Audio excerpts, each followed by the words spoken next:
Nah, selama saya jadi sekda, saya belum pernah melihat dokter desa itu.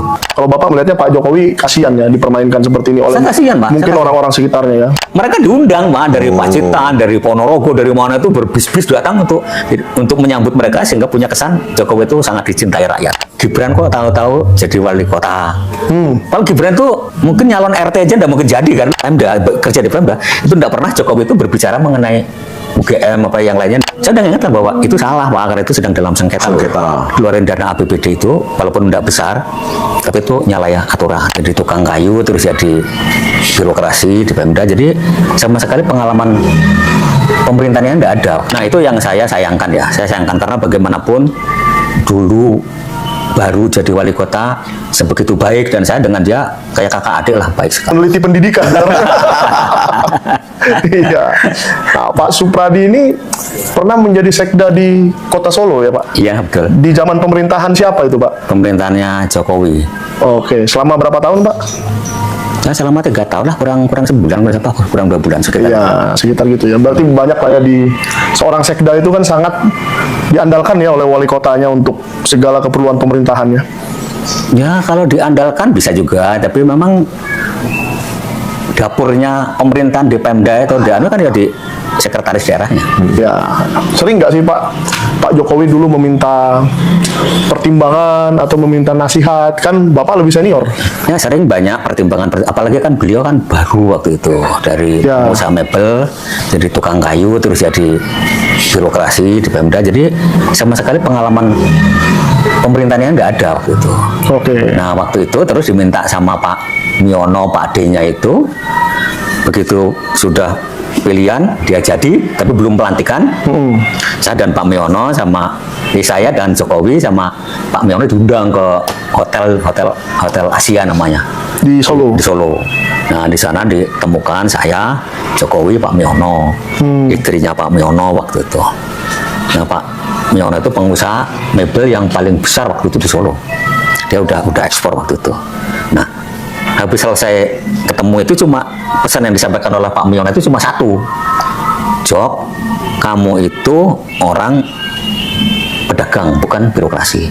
Sehingga kamu di dalam menjalankan birokrasinya udah masih nggak tahu lah. Sehingga kamu pegangannya sama apa namanya?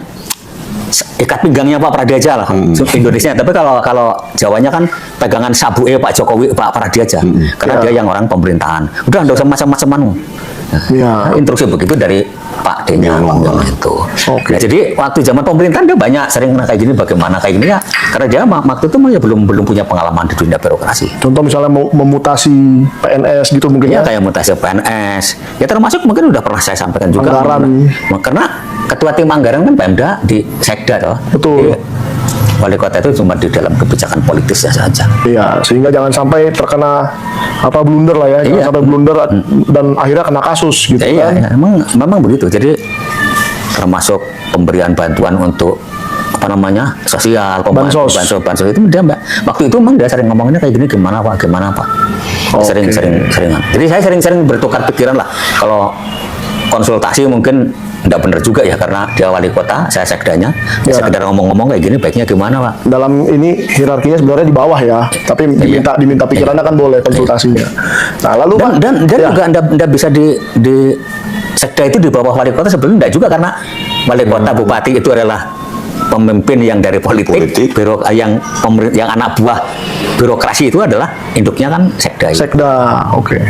Nah, lalu Pak, setelah Pak Jokowi pindah dan mencalonkan diri ke Jakarta, pernah nggak mungkin kan sering juga pulang ke Solo beliau kan, pernah nggak ketemu lagi sejak 2012 itu atau lost contact sama sekali? Nah, itu yang saya sayangkan ya. Saya sayangkan karena bagaimanapun dulu baru jadi wali kota sebegitu baik dan saya dengan dia kayak kakak adik lah, baik sekali. Nah, sayangnya setelah dia jadi gubernur, pernah ketemu sekali, terus jadi presiden sama sekali tidak ketemu. Nah, itu yang saya tidak sesuai dengan dia itu, karena dia tuh kalau sudah kenal RT, kenal Pak RW, kenal Pak Lurah, itu yang di bawah yang pernah dikenal itu lupa dia, jadi seolah-olah bisa Ya. sendiri. Nah itu yang saya sayangkan kadang-kadang orang itu kan tidak bisa begitu karena orang itu bisa jadi orang itu bisa jadi wali kota, bisa jadi gubernur itu kan karena orang lain. Itu yang kadang-kadang saya ikut menyayangkan tuh kenapa dia harus lupa dengan kulitnya gitu. Kenapa Ya. lupa dengan teman lama? Lupa dengan kawan-kawan yang di Solo dulu membantu karirnya ya. Ya, karena dulu waktu zaman dia jadi wali kota itu, waktu zaman kampanye itu yang kerja keras itu Pak FX Rudi, karena dia itu orang ketua partai, dia komunitasnya banyak. Betul. Jadi kemana-mana yang ngantar-ngantar kampanye waktu itu yang memperkenalkan Jokowi ya Pak Rudi itu. Pak Rudi. Ya, karena Jokowi tidak ada orang yang kenal Jokowi waktu itu. Ya, dan tidak pernah berpartai sebelumnya ya. Iya, tidak pernah. Jadi dia tahunya cuma mebel-mebel aja. Ya, setahu saya dari Pak Usman, salah satu narasumber saya sebelum ini, juga memang Pak Jokowi itu tergabung di salah satu asosiasi pengusaha mebel. Iya, Asmindo namanya. Iya, Asmindo. Meskipun beliau katanya juga diam-diam di pojokan biasanya, nggak terlalu menjadi pemimpin lah kalau di rapat gitu loh. Ya memang waktu itu secara kebetulan kan waktu masih dolar boom naik itu tuh, nah Jokowi itu menikmati sukses di sana. Waktu jadi Asmindo pun sebenarnya kan pemain benerannya kan ada namanya Rujito, ada namanya Slamet Raharjo, itu sebenarnya orang yang pinter-pinternya di Asmindo, tapi karena Jokowi waktu itu ya duitnya banyak sehingga jadi ketuanya Jokowi, tapi formalitas yang pelakunya ya mereka-mereka di bawah. Oke, jadi keahlian dari berbisnisnya itu lebih ke toko-toko yang tadi Bapak sebutkan ya? Iya, karena memang dia pinternya ya di bikin mebelnya itu, bikin Ya, ya. bikin mebelnya itulah. Tapi organisasinya sama sekali tidak menguasai ini, tidak menguasai.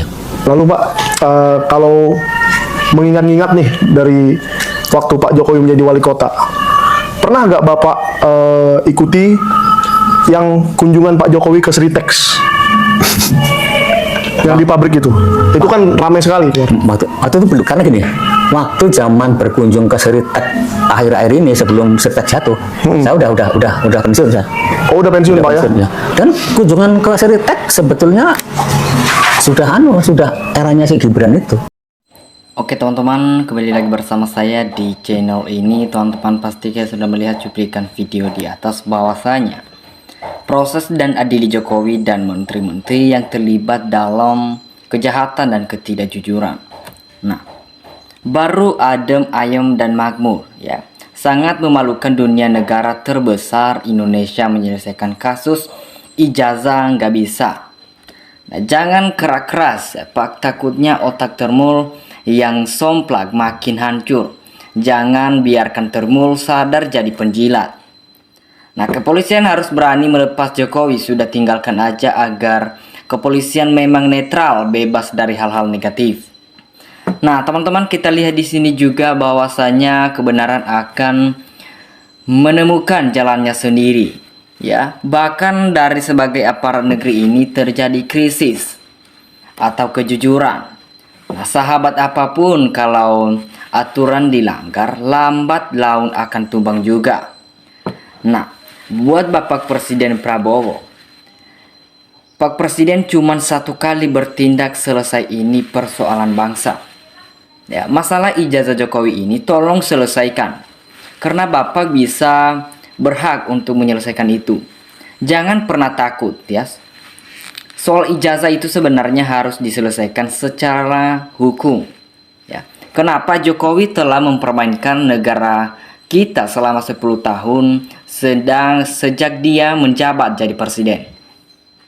Nah, jadi Pak Presiden sebenarnya salut ya kepada Sekda ke kota Solo di zaman Jokowi. Kita terima kasih informasinya. Pantasan negara tambah amburadul selama 10 tahun jadi presiden. Nah, teman-teman, lagi dua itu bosan kalau udah jelas-jelas segera diadili atau nggak peka lama apa emang negara kita itu. Nah, teman-teman, pejabatnya semua udah kongklak klingklong ya, atau udah nggak ada lagi yang pandai. Nah, selain Jokowi, atau hukumannya hanya untuk orang-orang yang tak duit saja. Nah, kalau tidak bisa Pak Prabowo menyelesaikan soal ijazah Joko Widodo, maka kami sebagai rakyat Indonesia akan turun tangan ya, untuk menyelesaikannya. Nah, jangan cuman sekertas lembar ijazah tidak bisa diselesaikan ya. ini seharusnya seluruh mahasiswa, sebab beberapa tahun waktu, beberapa banyak uang yang dikeluarkan untuk mendapatkan satu ilmu.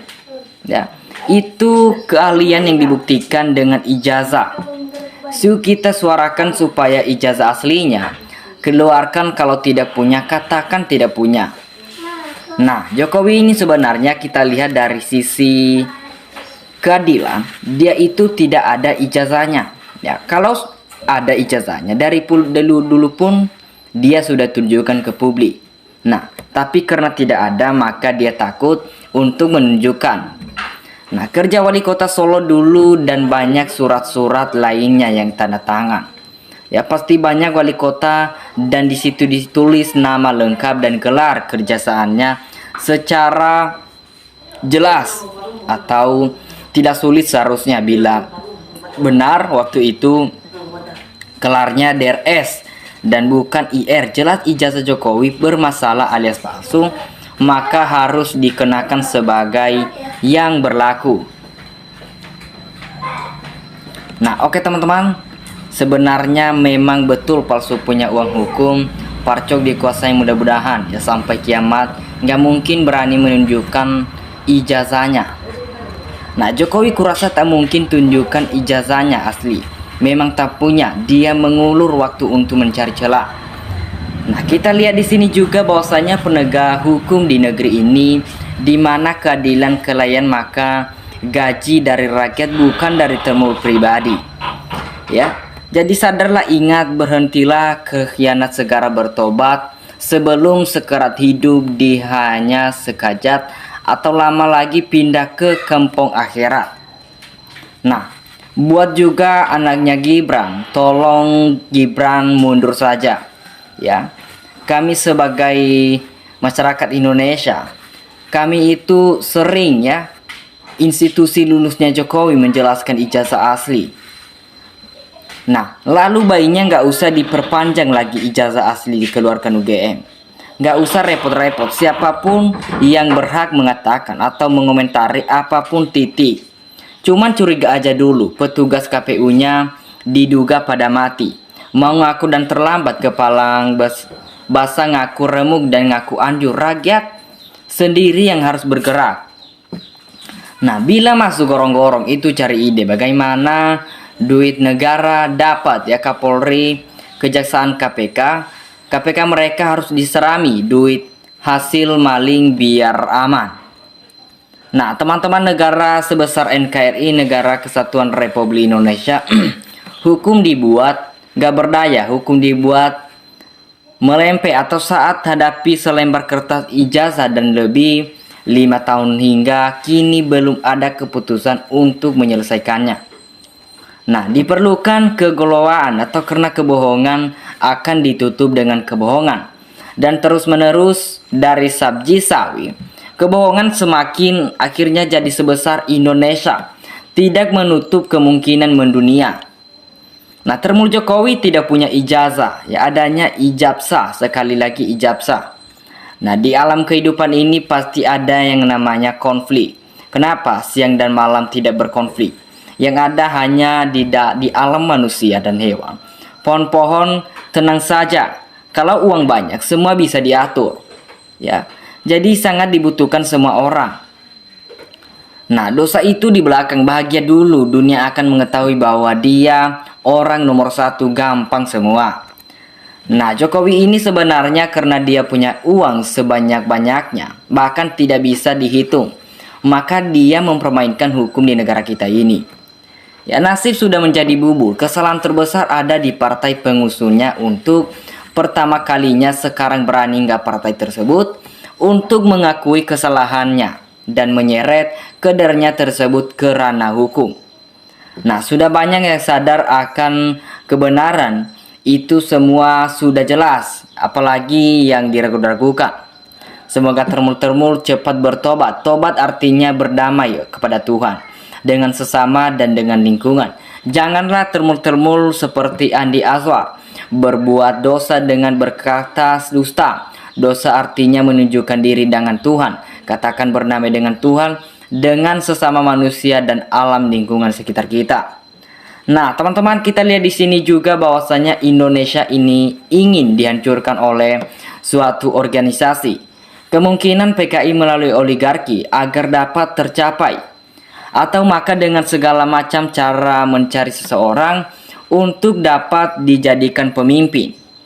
Ya, negara akhirnya kemungkinan orang yang cocok untuk dijadikan pemimpin adalah Jokowi saat ini, yang mempermainkan kita selama 10 tahun dia telah menjabat.